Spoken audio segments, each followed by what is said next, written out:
শুভ সন্ধ্যা। আজকে সারাটা দিন কাটলো বাইরে। বাইরে বলতে ডাক্তারের কাছে গেলাম। সেখানে তো বুঝতেই পারছেন কতটা সময় চলে যায়। তো ফেরার পথে আমরা দেখলাম যে মেলা হচ্ছে বাণিজ্য মেলা। কিন্তু আমাদের কোনো প্ল্যানই ছিল না। তো পথেই মেলা পড়ে গেছে। মেলাতে আমরা পড়েছি নাকি মেলা আমাদের উপর পড়েছে সেটা পরে চিন্তা করব। এখন আগে মেলায় ঢুকে দেখি কি আছে। তো আমরা ভদ্রলোকের মতো সামনে লাইনে দাঁড়িয়ে টিকিট কাটলাম।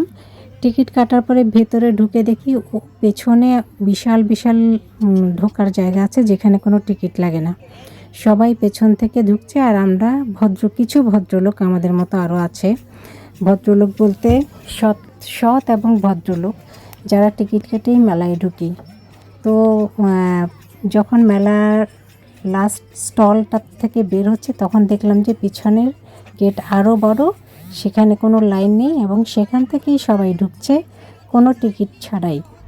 টিকিট সেখানে লাগে না।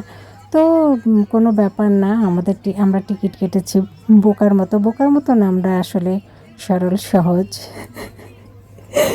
আবার একটু লজ্জাও লাগছিল, আমরা বেকুব বনে গেলাম দেখে যে সুন্দর মতো টিকিট কেটে ঢুকেছি ভেতরে।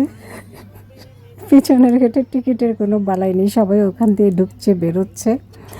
তো যাই হোক, বরাবরের মতোই মেলা যেমন হয়, মেলাতে যা কিছু পাওয়া যায় আমার মাথায় ঢোকে না যে মানুষ মেলায় যে এত ভিড় কেন করে।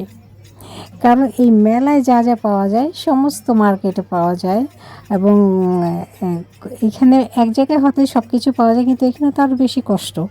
কারণ হচ্ছে সবাই ঠেলা ঠেলি ভিড়ের মধ্যে কে কী নিচ্ছে, মানে ডবল দাম দিয়ে অনেক কিছু নিয়ে নিচ্ছে মানুষ।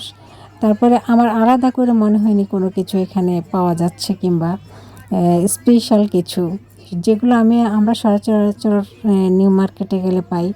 তারপরে হচ্ছে আরও বিভিন্ন বড় বড় মার্কেট যেখানেই যাব, গাউসিয়া, চাঁদনি চক, মনে হয়েছে যে এটা চাঁদনি চক কিংবা গাউসিয়া যে এরকম ভিড় হয় ঈদের সময়, ঠিক ওই রকমটা।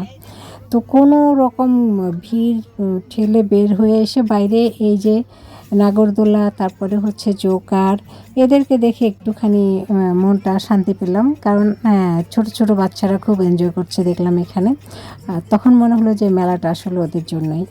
ওরা যেটাই হোক, এই যে ক্লাউন দেখে, তারপরে হচ্ছে যে নাগরদোলায় চড়ে ওরা যে মজাটা পাচ্ছে, তাদের মজা দেখেই বেশ কিছু আবার এখানে দেখা যাচ্ছে যে সুন্দর সুন্দর কিশোরী মেয়েরা একই রকম শাড়ি পরে ঘুরে বেড়াচ্ছে। তো ওদের আনন্দ দেখেই আমার মনটা একটু হালকা হয়ে গেল।